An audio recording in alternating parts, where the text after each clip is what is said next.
దేవునికి స్తోత్రములు. మీ అందరికీ నా వందనములు. ఈరోజు దేవుని వాగ్దానము, విశ్రాంతి దినములను ఆచరింపవలను.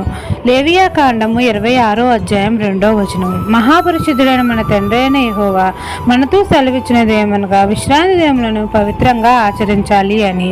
దేవుని పరిశుద్ధ మందిరమును మనం అందరము సన్మానించాలి. మనం అందరము తండ్రి కట్టడలను బట్టి నడుచుకుని ఆయన ఆజ్ఞలను ఆచరించి వాటిని అనుసరించి ప్రవర్తించాలి. అప్పుడు తండ్రి మనకు వర్షాకాలంలో వర్షమును దయచేసి భూమి పంటలనిచ్చేటట్లు చేస్తాడు. మన పొలముల చెట్లు ఫలించేటట్లు చేస్తాడు. మనం అందరము తృప్తిగా భుజించి నిర్భయంగా నివసించేటట్లు మన తండ్రి మనకు దీవెనలు ఇస్తాడు. మన గంపయు పిండి పిసుకు తొట్టియు దీవించేటట్లు చేస్తాడు. మన దేశంలో మనకు క్షేమమును కలుగజేస్తాడు.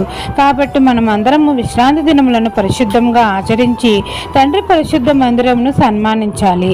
ఈ దిన వాగ్దానం మీ నా జీవితంలో నెరవేరాలని కోరుకుంటూ దేవుని సువార్త పరిచర్యలో మీ సహోదరి. ఆమెన్.